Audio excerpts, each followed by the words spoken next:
Before we start, we have Jordan Freeman of the Zoom platform to thank for hooking us up today. So thank you, Jordan, and do go check out zoomplatform.com. They hit the ground running in January and have released tons of new games, all DRM free, almost every week. They are also the only web-based storefront to actually sell Postal 1, 2 and 3 with all the DLCs, even if we don't talk about Postal 3 that much.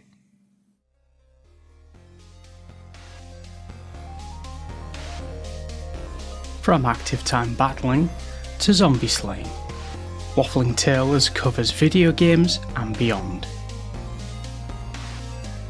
We are continuing the new season of Waffling Taylors with our special guest, Nicolás Suszczyk, to talk about 007 GoldenEye and his latest book, The Golden Games of Bond, a total summary and analysis of the GoldenEye legacy.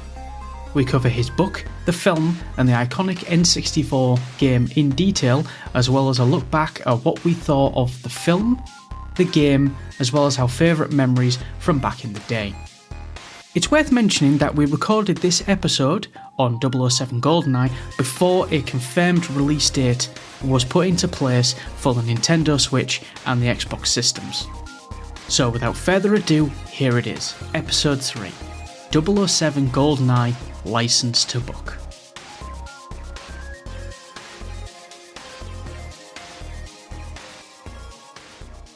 Hello there and welcome to another episode of the Waffling Taylors new season, fresh for 2023. So I am one half of your co-hosts, Squidge, codenamed Double O Nugget, here in a very secret location to learn from an expert about GoldenEye. My broadcasting partner, Jay, or Double O Sasquatch, is here with me. Today we are here to talk. To all fairness to him, I can't pronounce his name, so I'll get him to introduce himself in a second, about what seems to be another book about James Bond, which is amazing. So, mystery guest, our fellow expert secret agent, could you please introduce yourself to us? Well, it's Suszczyk, Nicolás Suszczyk, I should say.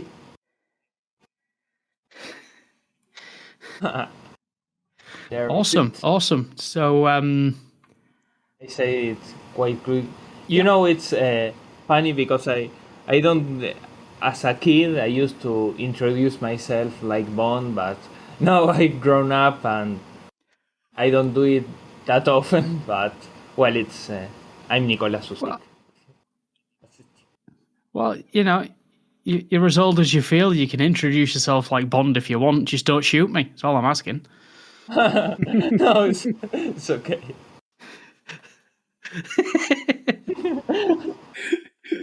Nice. Okay, so we're here to talk about your recent book, The Golden Games of Bond, a total summary and analysis of the GoldenEye legacy. But before we do that, before we get into that, could you please tell us how you got into Bond fandom to begin with? I was going to say games then, but I'm assuming films as well. Could you give us a little background on how you got into it all? Well, it was 25 years ago or so. It was January 1998. Yes, 25 years ago. I remember I was walking in my hometown here in Argentina, and I saw a huge billboard of Pierce Brosnan with they were promoting the broadcasting of GoldenEye on TV. Before that, I played the game. You know, Nintendo 64 was the bomb. It was like the introduction to Bond was through the game, actually. I mean, as a kid, I played the Famicom games, you know, the old Super Mario and all that. And when I was at the shopping mall, I saw, you know, these huge screens promoting Super Mario 64, and with that I also got into the GoldenEye game, which I played a little, and I say, well, it seemed like a great game, you know, all the three assets and all that, you know, that from a gaming perspective. But then after that, I saw this billboard I was talking about with, Pierce Brosnan and the Walter PPK and in the tags, and I say, oh, there's this game.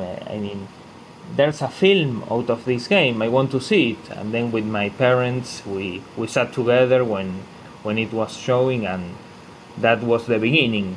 I rewatched the film every time I could on TV. I didn't have a video cassette player or the Nintendo 64, but whenever I could, I watched the movie on TV and replay the game.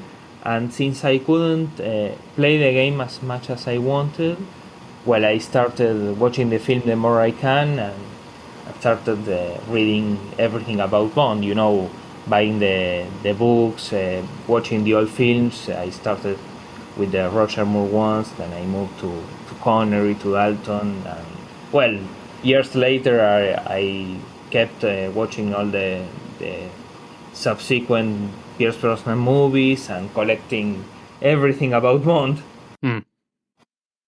Yeah, but the introduction was the Nintendo 64 game, actually, more than the movie. But the game brought me to the movie, but since I couldn't play it that often, I focused more on the film than on the game. All right. Right. Just when you said 25 years ago, I feel old now. No, don't worry. That hit me in the ibuprofen. Yeah. We all feel old.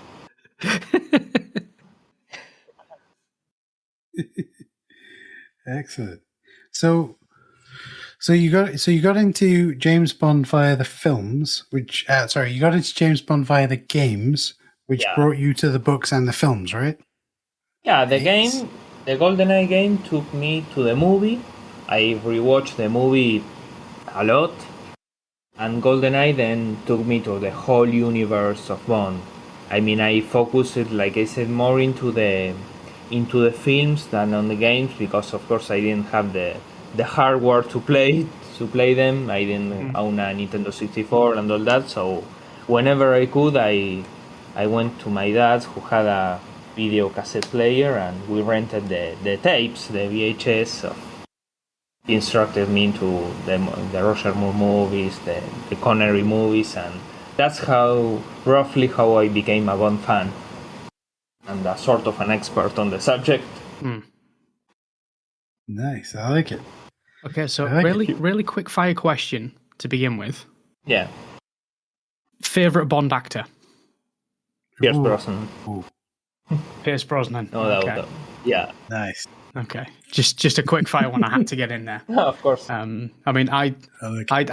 watched. It wasn't GoldenEye the first one I watched. It was the very first one with Sean Connery. So for me, it's Sean Connery. What about you, Jay? Favorite Bond? Oh, I don't know. It's that's a tough one. I think it has. I'm not as big of a fan as the Daniel Craigs. I think Daniel Craig is too muscly, bit gritty, to be and it's a bit too action packed, and the camera work is a bit wobbly. I think I'd have to go with Pierce Brosnan as well. Agreed. I was about to say you're not allowed to say Christopher Walken because he was a bad guy. He was in A View to a Kill. Yes, sorry. Can you imagine Christopher Walken as a 007? The name's Bond. James. Bond. Yeah, just him introducing his own name would take 3 hours, wouldn't it? Okay, so jumping in straight off the bat, I have to know, because you've made a number of different books. You've produced a number of different books about James Bond. I don't think I could write a book about anything, to be honest. But I'm just wondering, for this particular book that you're concentrating on GoldenEye from the N64 and everything else to do with GoldenEye, how long did it take you to research and write this tome? Well, I'd say it's probably 1 year. I recall writing the first words by early 2021 or so. I continually interrupted it to focus on another project, even another book. So it's not like I was writing it continually, but it was my plan to deliver something dedicated to the games of GoldenEye. Since the world of GoldenEye was mostly dedicated to the movie. So then I started doing the usual drill, searching on the web, on news archives, contacting some of the developers. I wanted to be very cautious regarding interviews, mostly because the developers have been telling the same stories for some 20 years, and I wanted to bring something new. Sometimes it happens. I avoid doing what you might call an interview for the sake of it and put a name as a way to sell the book. To say, look, Dr. Doe is interviewed, buy this book.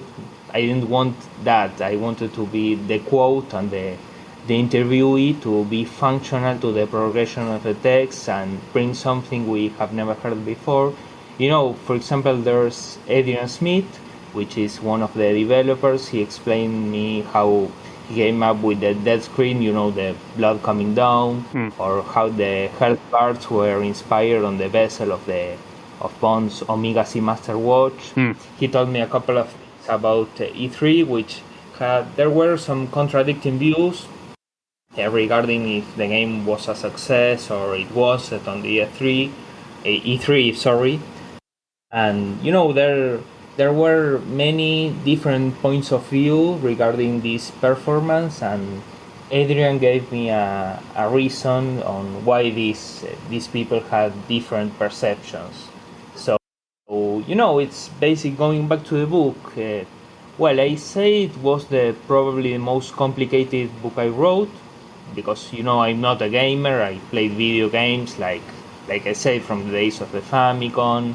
I didn't own a PC or a Nintendo 64, so it was like I played the games I could find. And, when in a video game you can analyze a script and a soundtrack like you do in a film, it's really a lot more technical stuff.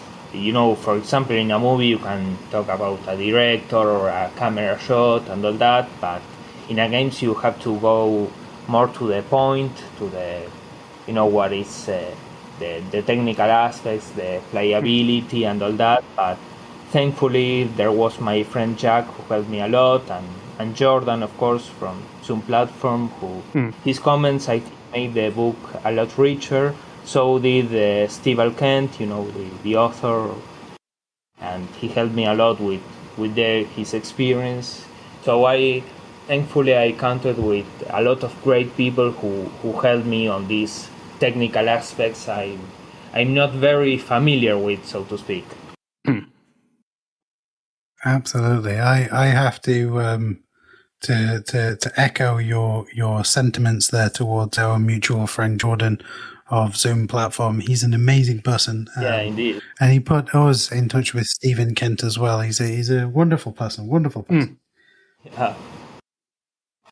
Yeah, great man. Mm-hmm. So regarding your book, Nicholas, is it just about 007 GoldenEye and the N64, or are we talking like GoldenEye 007, then The World Is Not Enough, and then then Tomorrow Never Dies, then The World Is Not? Is it like GoldenEye 007 and then onwards, or is it just like GoldenEye 007, or is it just the games that are related to 007 GoldenEye? In a way, it's about all the popular games named GoldenEye, the unofficial and official ones.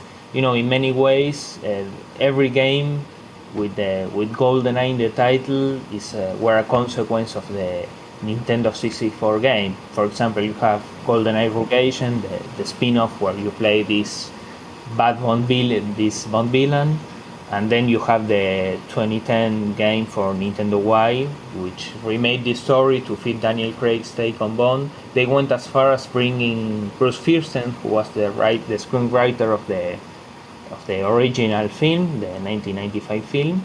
And then there's GoldenEye Source, which recreated the game's multiplayer mode on the Source engine.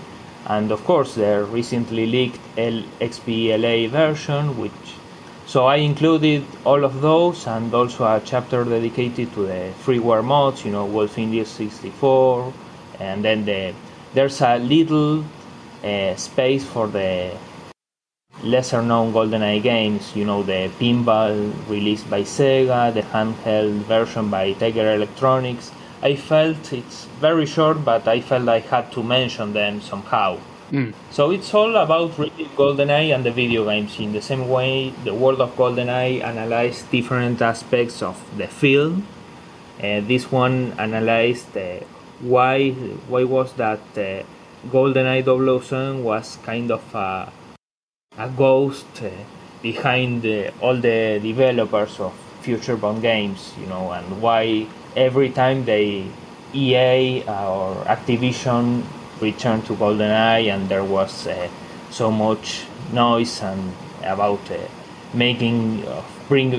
every review, whenever there was a review of a game, and they all say, well, this is a very good game, but it's not GoldenEye. This kind of prompted the owners, every developer who had made a first-person shooter to say, well, we have to take on GoldenEye in a way. So every sort of first-person shooter that came out afterwards, it had to be like, it had to encompass the story of what it's doing, but it needed it. I don't think any game has beaten the charm of GoldenEye on N64, because there's a charm to it. It's kind of hard to put your finger on it, but there is a charm to it. Yeah, certainly. Yeah. Okay, so another really quick question I've got to ask, because I've read the book. It's a really interesting read. There was a fact in there about GoldenEye being named after Ian Fleming's house or boat or something of that description. Was it a house? Oh, it was like that.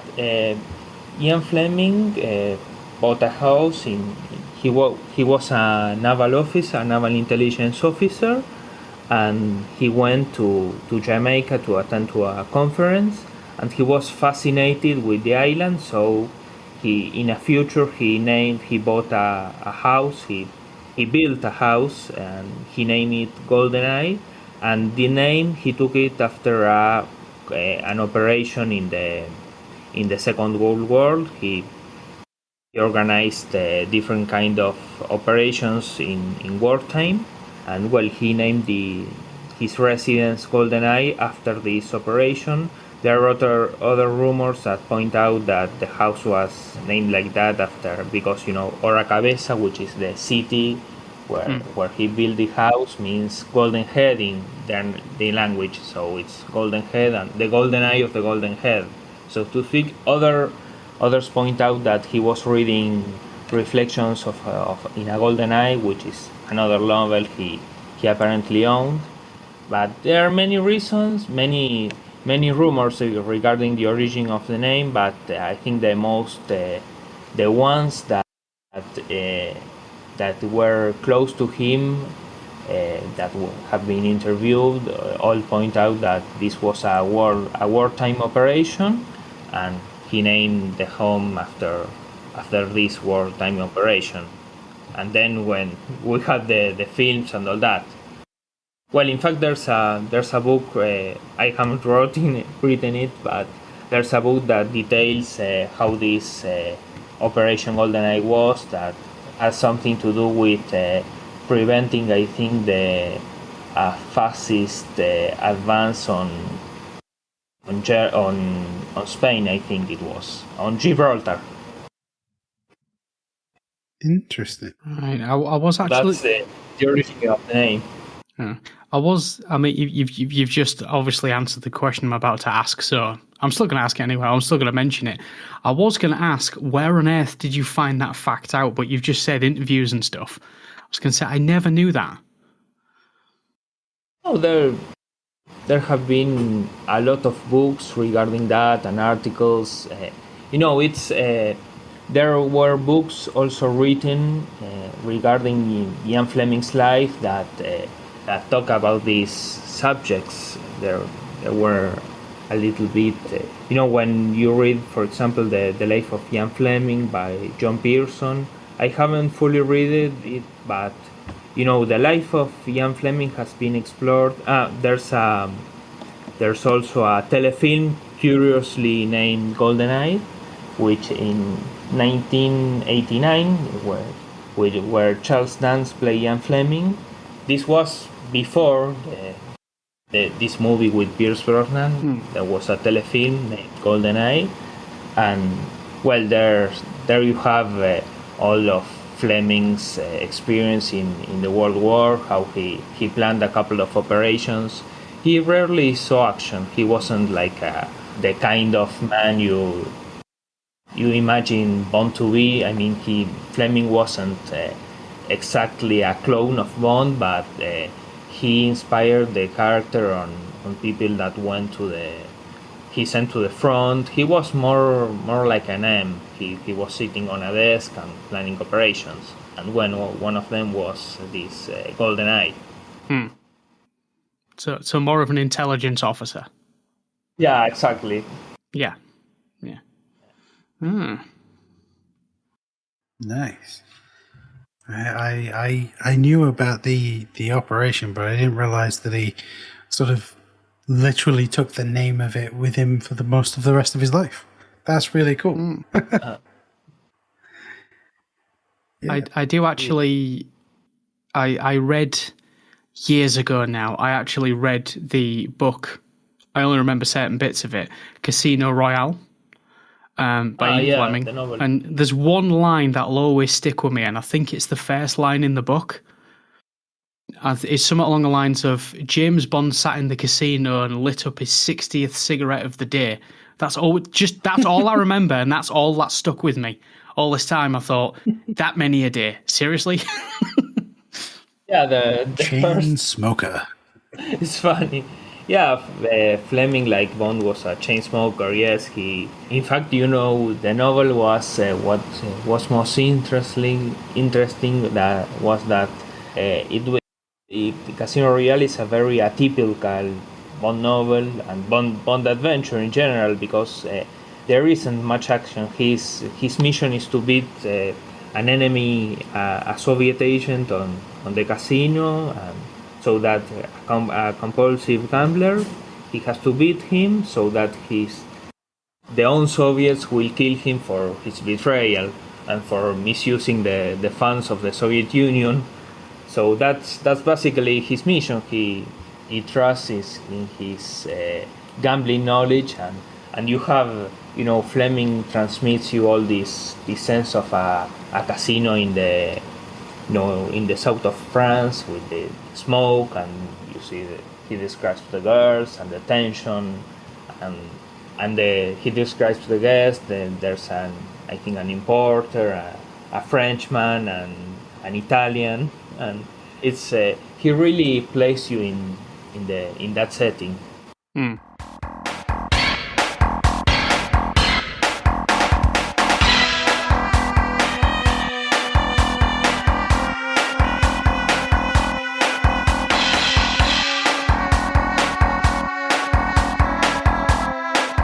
So why specifically a book on the legacy of Bond, specifically 007 GoldenEye, the video game, right?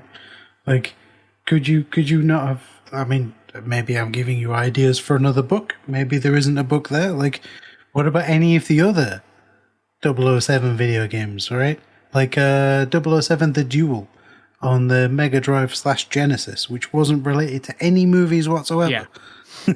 Yes, it's funny. I haven't explored that much of those games. I play them, of course. I remember when my dad didn't rent me the Nintendo 64. Sometimes he rented me the Sega, and we played the James Bond The Duel. But there isn't too much information regarding it. But I think what changed the perception of the Bond games it was GoldenEye, I think.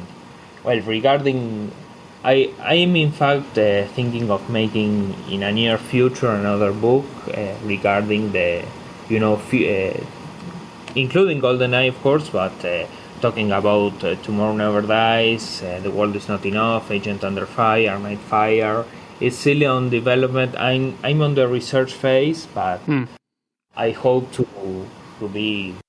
I hope this will be a great book and a really insightful book. But those things take a lot of time. But I hope that for next year it will be done and ready, and I hope you all will enjoy it. But I'm sure. It's a subject I'm not quite familiar with in terms of what a game is and all that, but it's something that I'm really very passionate about, how the making of the video games, and how, particularly when it comes to Bond. Nice. No, that makes sense, right? Because like the James Bond books, movies, video games, everything about the character just kind of, I don't know what it is, but it kind of just speaks to people, doesn't it? There's no real... I'm not smart enough to put my finger on why James Bond seems to speak to everyone, but he does. Yeah, indeed. Maybe it's something to do with how just calm and collected he is at all, whatever happens. He might not always know what he's doing, but he looks like he knows what he's doing. Yeah, I think Bond represents maybe that confidence that he was frequently described as what every man wants to be and what every woman wants, the kind of man every woman wants to sleep with, and the kind of man every man wants to be. I think that's what makes... growing up in the 90s, when I was in school, I saw everyone was about Knights of the Zodiac or Dragon Ball and all that, and I was into Bond, so it had this kind of when you saw Bond was something that only adults really like. It was kind of an adult fantasy, while perhaps other characters were more oriented for kids, and Bond was something like very exclusive. It dealt with a lot of adult fantasies, driving a car, gambling, hooking up with girls, going to a casino. It's all things an adult man does.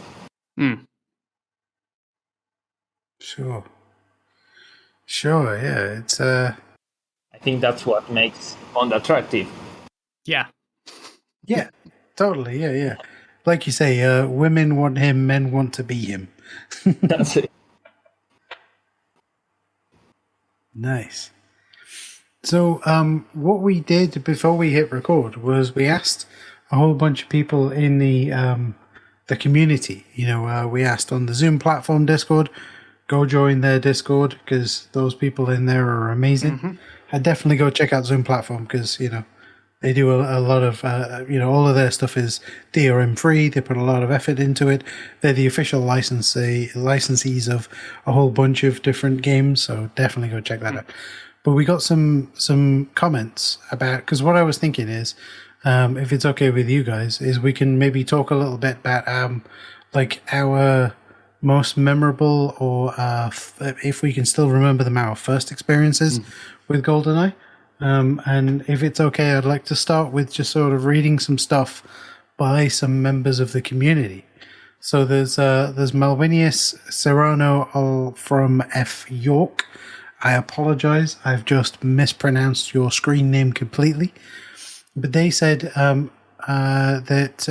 they can only remember that there were discussions of what happened to make the game great. They did download a version of the game recently that may have been like a release that was less than official, because they go on to say that they sailed the high seas, is how they put it. But they were wondering, and we can come back to this in a moment, what in the heck happened with the 007 GoldenEye sort of remaster? I don't suppose anybody really knows. I mean, we've got a version coming out this year even, because we're 2023 now. But there was a version that was on Xbox Live Arcade for a while, wasn't there? That was crazy. I mean that version that was that recently leaked. It was in 2021 in February.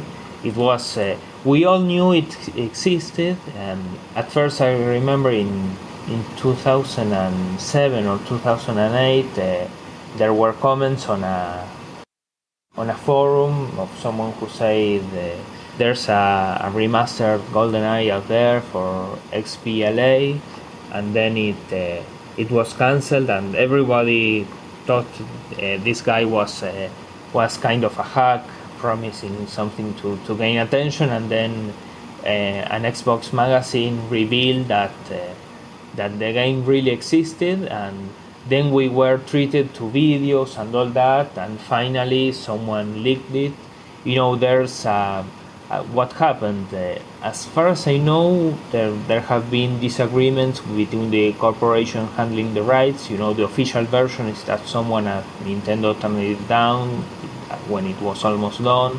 But what I know for sure is that nothing attached to the cinematic bond can go out without Danjak's approval. Danjak is the holding that protects the rights of the cinematic bond, of which the games is based.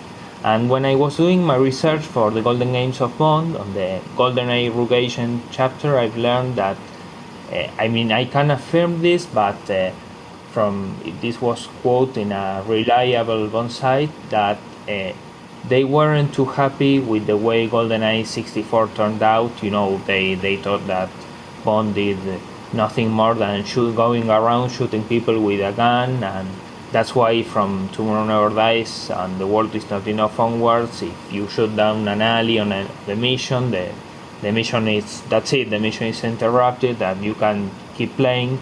You remember that you can go in the facility level of GoldenEye, shooting down scientists, blowing everything up, and you all got this message, objective failed, but you can still play the level until you get killed until you go to the exit. But in future games, in Tomorrow Never Dies, The World Is Not Enough, Agent Under Fire, when you get killed, that's when you kill a civilian, or when you destroy your own computer, that's it.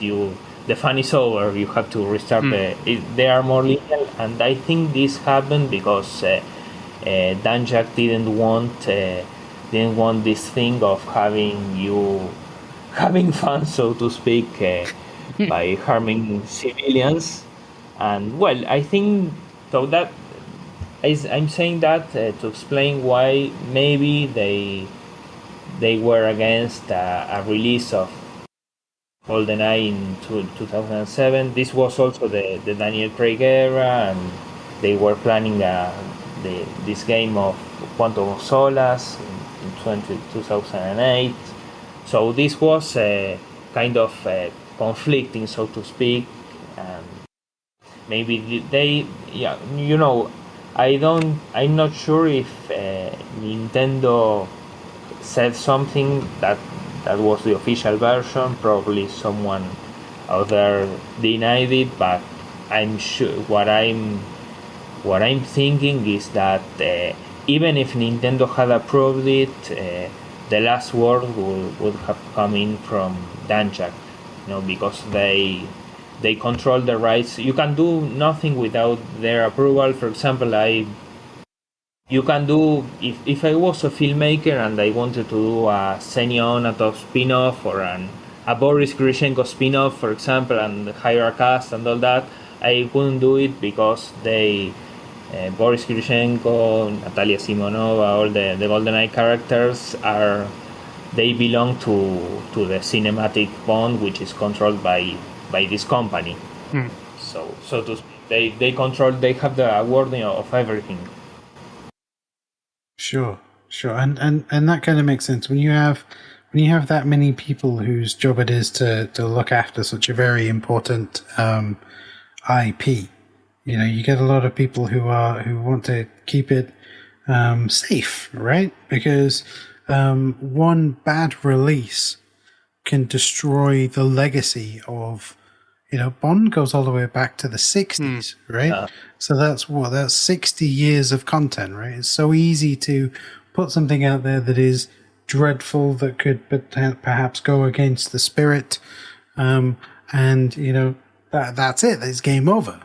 Well, I mean, in fact, I think the reason why GoldenEye is coming to Nintendo Switch now, and I think maybe they figure out that, I mean, I can affirm this, but I'm just guessing that the fact that this game they try to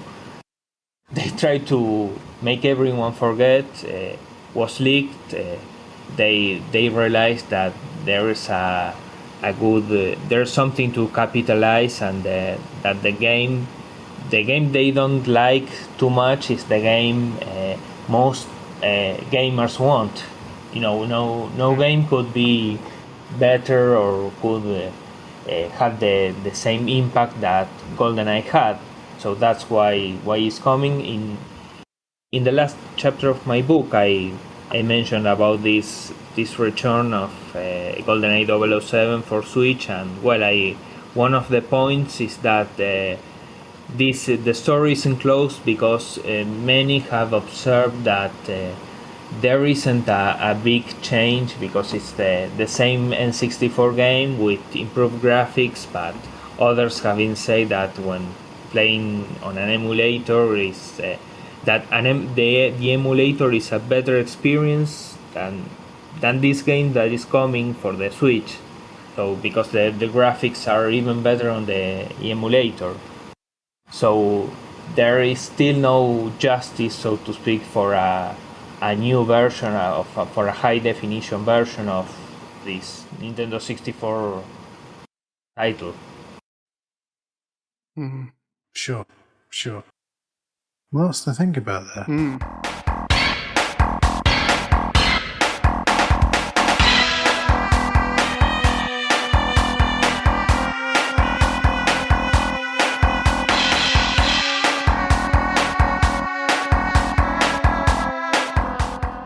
I'd be remiss if I didn't mention so our friend Anthony from Capes on the Couch. He has sent in a wonderful paragraph. Yeah. About GoldenEye 64, and I'm going to try and run through it, because I said to him, "Hey, have you got any thoughts on?" Because he's of a similar vintage to me, you see. So it's like, "Hey, you would have played GoldenEye 64. Tell me about it." And he said, "Look, GoldenEye, this was a staple of my freshman year of college." So he was at college his freshman year, 1819, during 1999 to 2000. He said that he would they'd get five people in a room and play the game on their N64. And because obviously there's four controllers, and the idea was that whoever got into the room last, had to give up. What he said was, whoever came in last in their deathmatch had to give up the controller so that the fifth person could join. Then they would become the fifth person, if that makes sense. And then if someone was on a hot streak, everyone else would sort of band together to wreck them completely. So let's say, us three are playing, and, Nicholas, maybe you're winning every round. Well, then at that point, Squidge and I would sort of team up to take you out, right? And he said that what was great about it, because it was 4-player multiplayer on the same machine, which meant you were all using the same screen. You technically weren't allowed to look at other people's screens to figure out where each of you were. But obviously you're playing on a 20-inch screen, so you can't really block your vision. So you'd end up... You can't help it. And he goes on to say that... Sorry.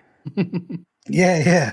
It's the same thing with Squidge and I once tried to play Doom on 2 PlayStations, where you had to get a special cable, and we would sit back to back, and I would find that I'd be running around trying to play it and trying to beat him, but I couldn't do it. and I'd end up looking over my shoulder at his screen to figure out where he is. Yeah, but what Jay didn't know while we were playing Doom is that in front of me was a mirror and I could see his screen.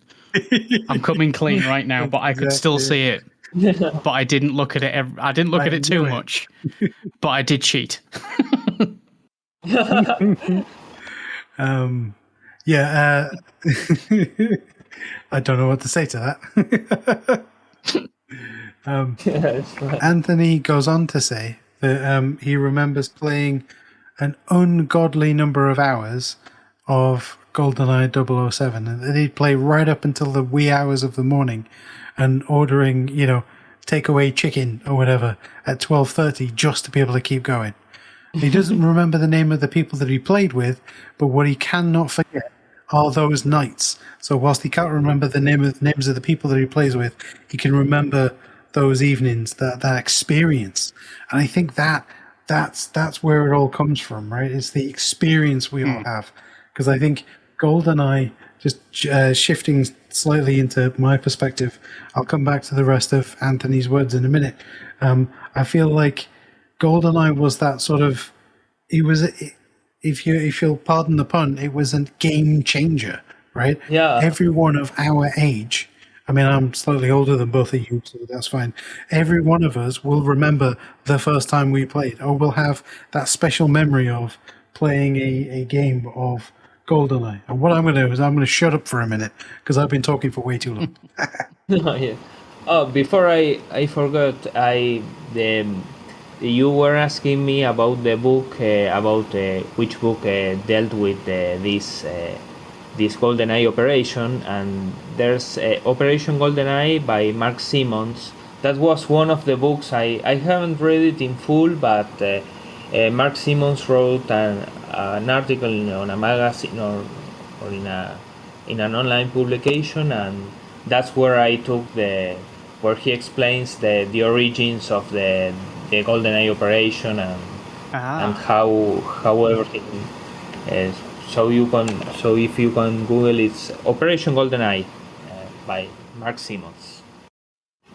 Excellent. We'll definitely I couldn't get the name. I had that book in mind, but I couldn't get the exact name. Yeah. Well, there's definitely one to stick in the show notes. So, my question, what I'm going to do is, if it's all right, I'm going to sort of say my most memorable experience with GoldenEye, and then I'll ask you to say the same, and then Jay can go. But I thought I might start off with mine, if that's all right. I seem to remember, I don't know how, but I seem to remember under the cheats section, all weapons was unlocked. So I gravitated to that, right? And hands down, my favourite level is the military archives, where you got to break out and you got to get out and you got to run between all the bookshelves, and you got to find your way out, disable something, and then run outside. And you seem to get a tank on that level, I remember, at some point. So I first, when I first had them cheats unlocked, I don't know how I did it, but I had them unlocked, and I was going through, cycling through the weapons in the pause menu. And it said tank. Yeah. And I thought, no, this can't be right. So I've got a specific memory of breaking out of the military records where I'm being held with nothing but tank rounds. The game was lagging because there was explosions everywhere, and I was loving every second. Anything that moved, I shot with a tank round. Now, obviously that wouldn't work in the movie, but picture the scene, right? You're a person working in military records. You hear a little bit of rumbling, you think nothing of it, you get back to your paperwork, right? You haven't got PC, so you're writing stuff down. Then you see a madman running between the bookshelves. You've got Russian police chasing them. He turns round and just a tank round comes out of his chest, flies forward, everything starts rumbling, and he's running through it, at which point you'd be hiding on the desk holding your breath. That's why it's all in video games. I would love to see that section of the movie recast, or even just like a a GIF or a cartoon or something of James Bond running, firing tank shells out of his chest as he's escaping. That would be amazing, because that's what that level was for me, and I will never forget that. Just blowing stuff up and the frame rate dropping to a crawl, and I'm just sat there giggling because everything's flying all over the place. Great. I'll always remember that. I've got more frustrating memories of that game, but that is the most funny one, and that's the one that will always stick with me. Just the fact that my eyes lit up when it just said tank, no, and then I tried it, and it's like, I've got to play the rest of the level like this. And it took 3 times as long because it was slow frame rate. Oh, it was just amazing. Oh, Imagine. Oh, tank. so oh yeah, yeah. So Nicholas, what's your favourite or most memorable experience with GoldenEye and the N64? Well, I have to say, when I rented the Nintendo 64 with the cartridge, I would say that sometimes, of course, I couldn't play it in full, but whenever it was the save files were erased and I started the game from the beginning, when I reached the facility level, I didn't know how to open this, the first door. You get a key card to open the one of the doors, but then you are there was a locked door and I didn't know how to open it, and my father once discovered a scientist going to the bathroom, and he told me, you have to wait for the scientist to go to the bathroom, and it took forever, but I didn't know until very late that you had to press a button on one of the computers that you basically ignore it, and it was an electronically locked door, and you had to hit the B button on the computer to open it. So that was new to me. It was an easy way to beat the level, but I was surprised. Another thing that happened was that whenever I could pass and get to meet Trevelyan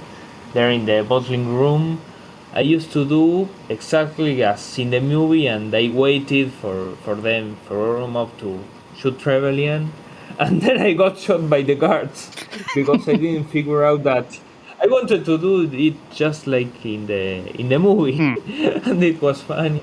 And then there another anecdote is sometimes I rented the game and someone had saved the game reaching to Cradle, and when I tried all the other levels, when I tried Cradle, for example, it was funny, but because I couldn't find Trevelyan, I ran through all the level, and I didn't know how to disable the console control, and I was like, hey, how come I'm in the platform and Trevelyan doesn't pop up?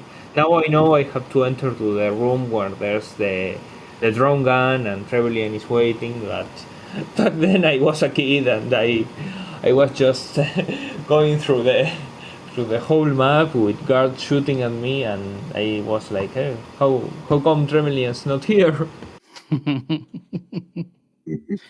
Well, before I hand over to Jamie for his most memorable experience of GoldenEye, I will say one thing with reading your book, sir. I remember on the train level, where the one that ends where you got to laser the grate off before everything explodes. Yeah. I distinctly remember that when you get like the cutscene at the end and you see the general and on a top, the assassin behind him, I seem to remember I used to not run forward because you get shot. So I'd wait there, wait for the story to go. Then someone would get shot, and then you have to run in, save Natalia by shooting the grate on the floor.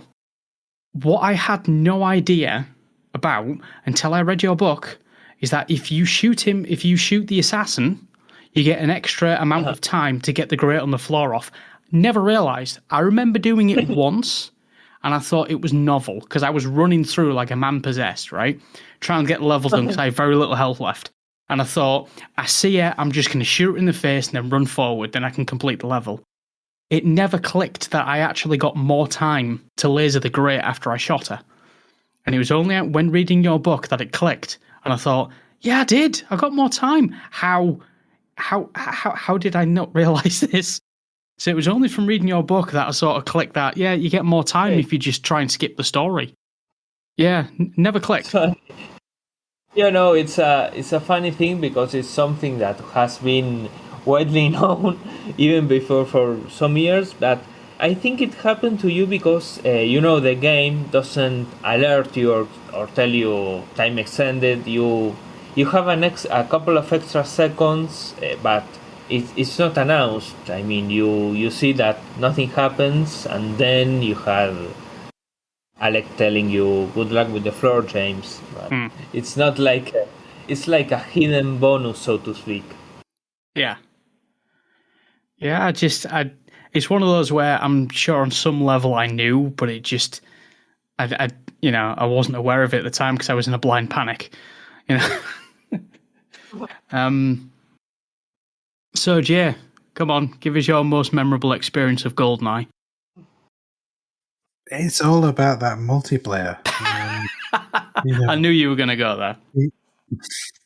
Being part of a three or four person sort of death match or something, running around and just shooting everyone, and then getting down to the final two, and the other two people have put their controllers down and they're standing there going, no, go left, no, go right.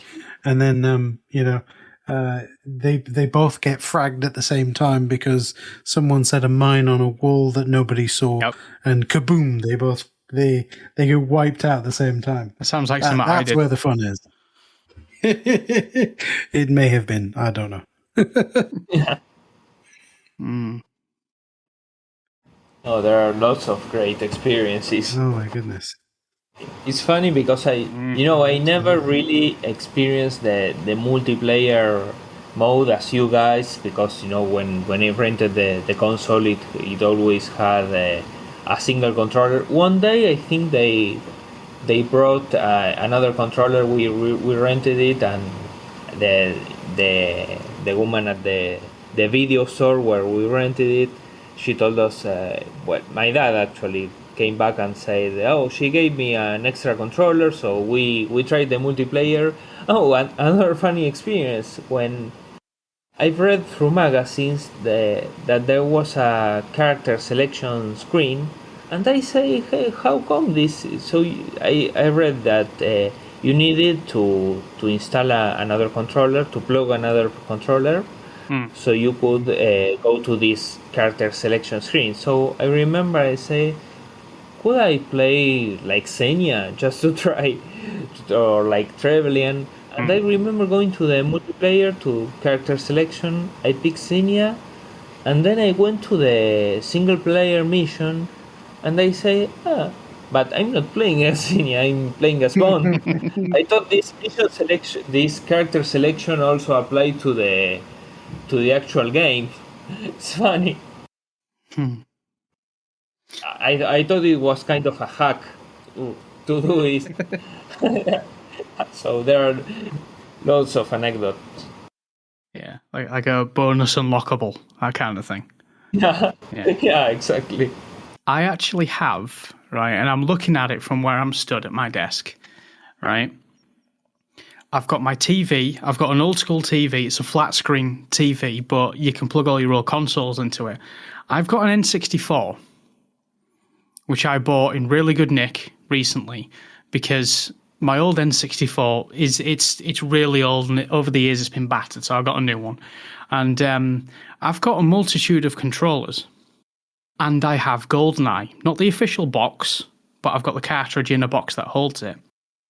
And I have there's a certain control scheme in the game that I've never tried. Because what a lot of people don't realise is, if you go through the control schemes, if you've got two pads plugged in, you can play dual stick with two pads. Yeah. If you put them together, so you can play like dual stick. Yeah, never tried it. I have got to try it one of these days. I want to see how weird that is. Because every so often I play on GoldenEye, even to this day, and yeah, the controls it takes about an hour to get used to, and then I'm off on one.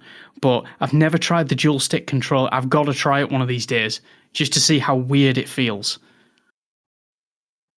Yeah, yeah, I never tried it, but I often wonder how people could do that because it's with the right and the left hand in two controllers, and how do you do to press all the other buttons? The C buttons, the A and B, and all that. Yeah. I mean, as we all know, when it comes to the N64 pad, you got the D-pad, you got the control stick and all the C buttons and stuff. And not many people know that when you hold an N64 controller, you need three hands to hold it properly.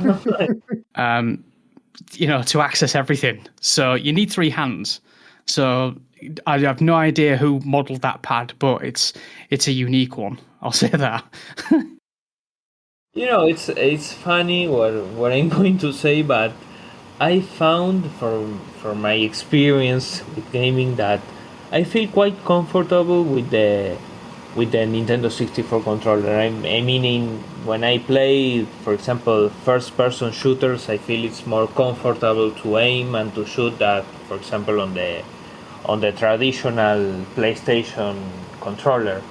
I mean, for when I play the PlayStation version of The World Is Not Enough and I try to aim, I feel like the crosshair moves so slow, and I get shot like 3 times before I aim to the head. In GoldenEye or The World Is Not Enough for Nintendo 64, it's more like it's like an easy task, and the controller is more precise.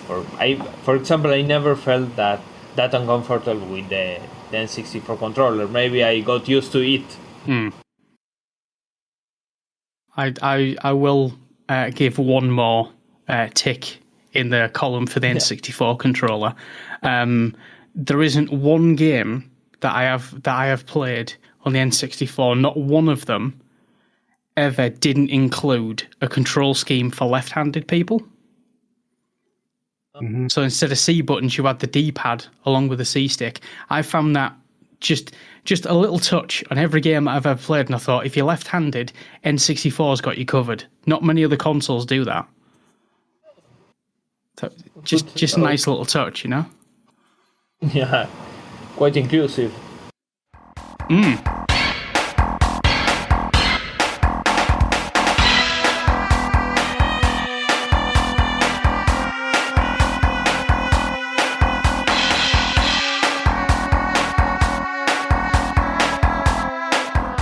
So, if we can backpedal slightly from the N64 to GoldenEye, both the film and the game, I'd be interested to hear everyone's opinions about why we feel like the game and the film are held in such high regard, right? Because, like, the video game came out almost a full 2 years after the movie did, right? And I suppose as well, if the video game hadn't have come out as late as it did, you may not have seen it, Nicholas, which means you may not have gone back to the movie and the other movies in the series, right? Yeah, probably it's like a sequence. Probably if it was written in my fate, maybe I could have been a Bond fan in another way and watch the movie first, and or play the game in other circumstances. But it's interesting. I think both there's a huge legacy regarding both the film and the game. The movie resurrected James Bond in a time like the 90s, where people were wondering what if Bond would be at for that time. And what is most interesting is that instead of being a film that divorced itself from the tradition of Bond, I think GoldenEye fully embraced it. It was the same old Bond with just a little changes and slightly adapt to this new era. But I think everything that makes 007 great is in this film, is in GoldenEye. Probably Eric Serra's soundtrack is the most untraditional element in it, but everything else is pure Bond. And regarding the game, I think there are multiple reasons. I'm inclined to say this pre-world experience and the time trial cheats and the fact that you could have a lot of fun and replayability made it a great game. future board games were kind of tighter. GoldenEye were more linear. GoldenEye let you wander around, not maybe as much as the GTA games, for example, but I think no other game before let you take a walk through the whole level. As Jordan told me, levels weren't built after objective, but they built the levels, then they added the objectives, and there's a lot of the debate. I wanted to go on this, on if the game is better than the film, or the film is better than the game. I say they needed each other. The game gave the film a special kind of popularity among a generation, yet the game is nurtured by the elements of the film, characters like Boris, Valentine, Xenia, for example. They came straight from the film, and they were funny there as well. There's another thing, in the Golden Era documentary that was recently released, one of the journalists interviewed said that shooters, maybe you know more about this, shooters were more oriented to science fiction and fantasy, and GoldenEye encouraged you to go to make more reality-based games. The Medal of Honor, Rainbow Six, all these games based Mission Impossible, they were all games based on a real world, which is the world of Bond that we talked about. Casinos, weapons, exotic locations, women. It's all under the standards of reality, and this is Bond's contribution to the world of first-person shooters. So I think they needed each other. The game needed the film needed the game. They are both.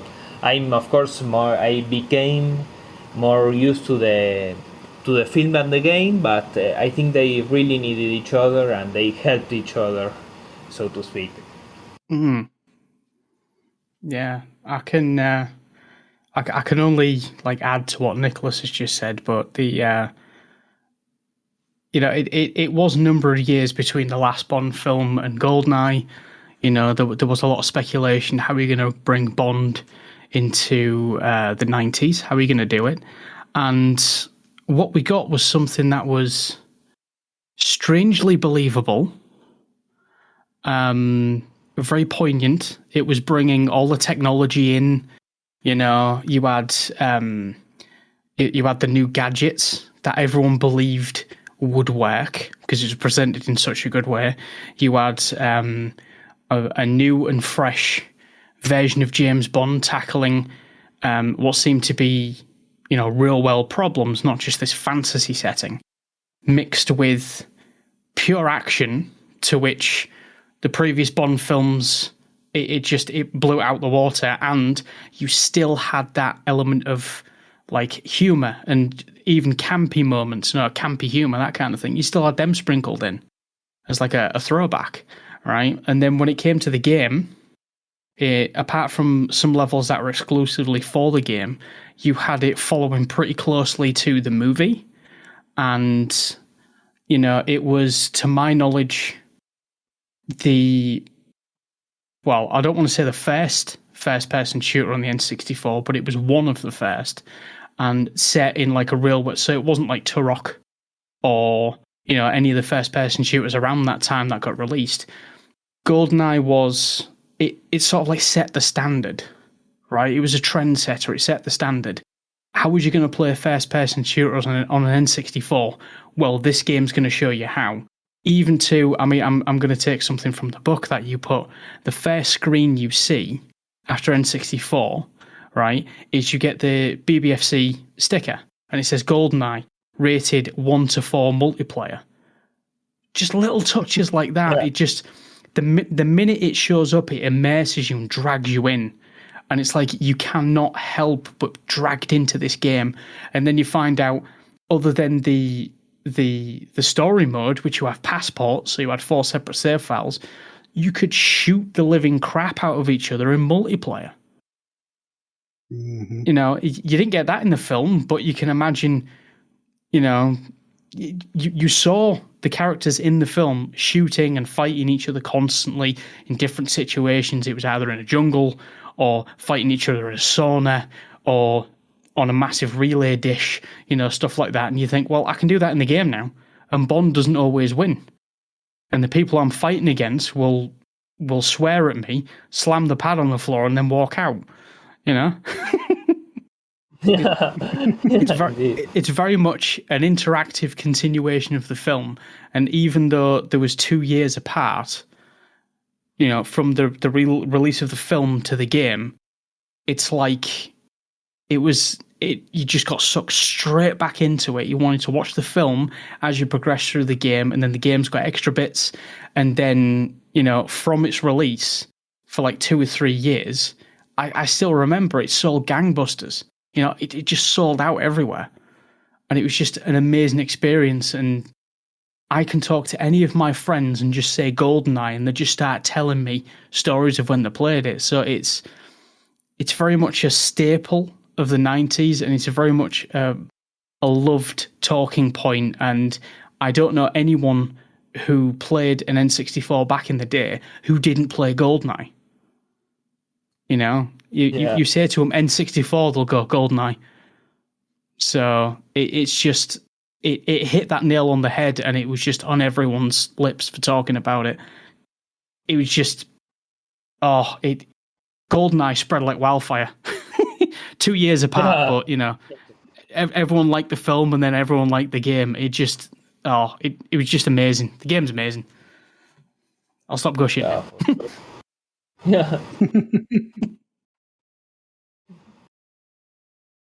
So we've talked a lot about both GoldenEye, the N64 game, and the movie, and we've talked a lot about we've brushed over. We haven't really talked a great deal about Nick's book, but what I want to say is, I mean, you know, if you know that the games exist, there's, you know, a little bit, you know, maybe 10% of what's in the book. So I'm saying people go buy Nick's book. We'll have some links in the show notes for where to get the book from. But what about the other games that came after GoldenEye that are related to it in some way, right? So we've got things like the games that kept the name, right? GoldenEye Rogue Agent, or the Daniel Craig remake, right?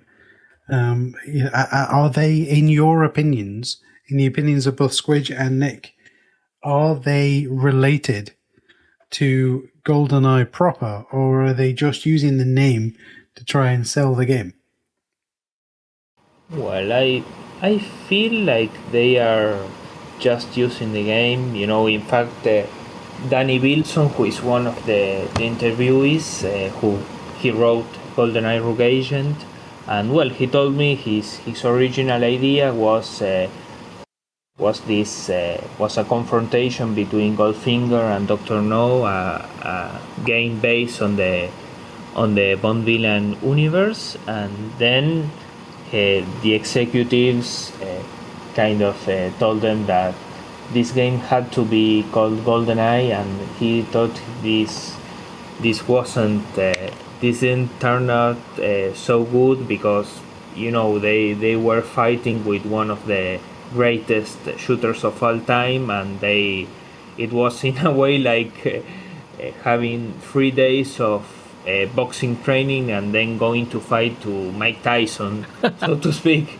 Right. So it was a huge challenge. So, you know, I think, yes, I asked him, and he confirmed that the use of the name GoldenEye was something to attract people's attentions, but then again, you ended up with something that is not quite. It doesn't have the same characteristics as the original, and then when you move on to the Nintendo Y version, you know, GoldenEye, that was then re-released as GoldenEye Reloaded for PlayStation 3 and Xbox, and there you have.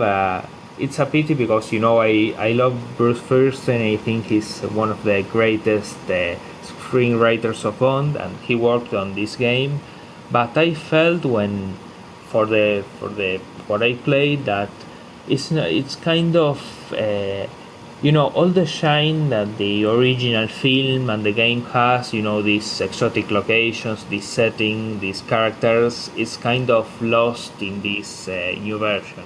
they try to make it maybe somber and grittier, so to speak, to adapt it to Daniel Craig's take on Bond. But when you see Bond always dressed with this the same sweater and T-shirt, and he rarely. I think the only level that looked good to me and really stood out was the nightclub level in Barcelona, which wasn't in the film or in the original game. But other than that, you feel that the characters, the voice talent is a little bit overacted. You feel like in a way it's kind of a parody of what the film was. Everything that you loved in the 1995 movie. Signe Onato played by Famke Janssen, which was a mind-blowing girl, a girl you desired right from the very beginning. Here you have Signe characterized, as a... I don't know how to describe it, but she doesn't have this sexual energy that the original... It's kind of overacted and lackluster, so to speak. So, yes, what they did in a way was using the golden, and then there's the playability too. I think it's a little less linear than other Bond games, and you have alternatives to finish a mission. You have different paths, I think, in some of the levels, but still I think it's not quite a great game, and you don't have this freedom. It's more or less has a lot of characteristics of Call of Duty. You're very restricted. If you fail a mission, of course, the game is interrupted. It has all of these rules that apparently the Bond bosses insisted on, and there you say they sold it as another GoldenEye, but beyond the fact that it's not the same Bond and it's adapted to a new era, you feel that you don't have it's not the same experience translated to next generation consoles. It's a different experience using the name GoldenEye.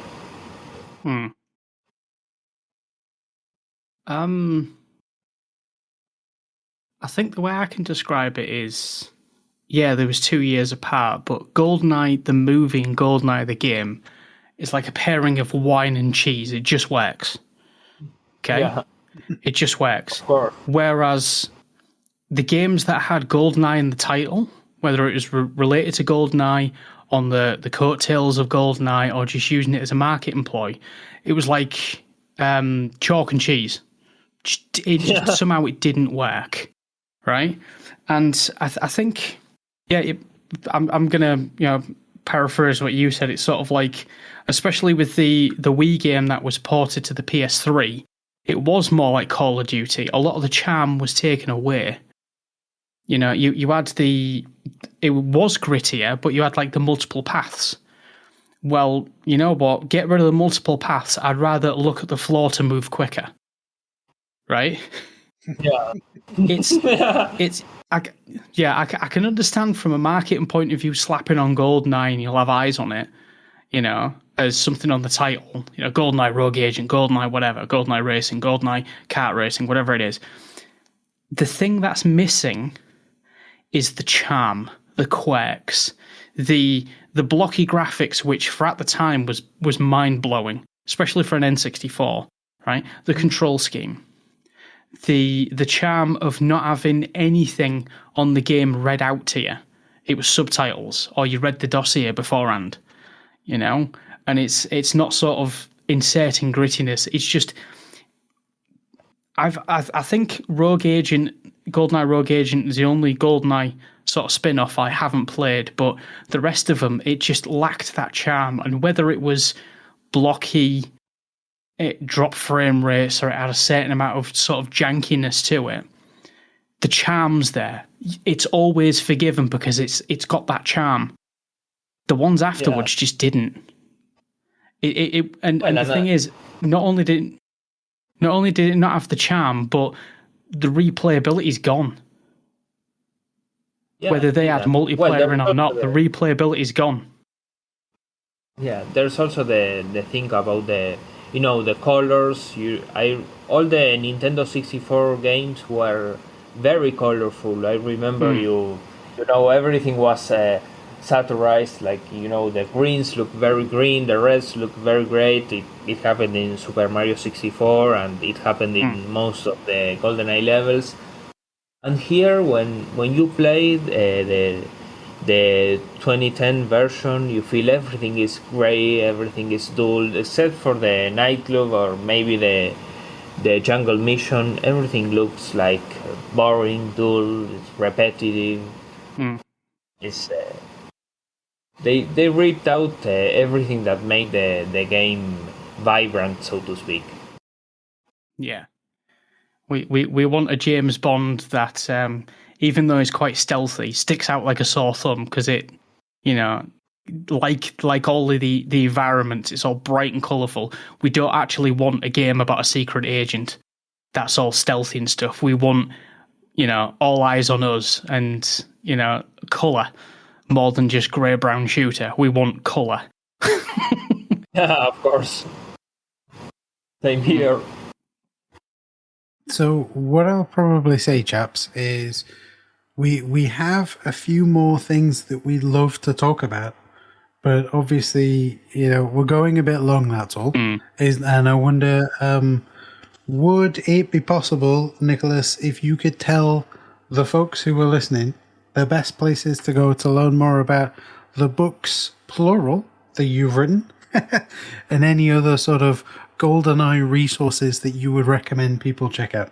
Well, there's my site, which is the GoldenEye dossier. It's GoldenEye dossier with double S, goldeneyedossier.blogspot.com, which is it's kind of an online experience of the film and the game. I made kind of an it began as a blog, but then I updated it and made like a web encyclopedia of the film, where you have scans of the DVD covers, you have a couple of articles, you have some photo gallery. So I think people will enjoy it. And then, there's the Facebook and Twitter section pages of accounts of GoldenEye dossier, which is in Twitter is at GE dossier 007, and then on Facebook is facebook.com/GoldenEye dossier, and on Instagram is goldeneye.dossier. Those are the different ways to interact with the site. And there's also my personal blog, which is ns high middle so not slash the minus the underscore hyphen? That's it, ns-writings.blogspot.com.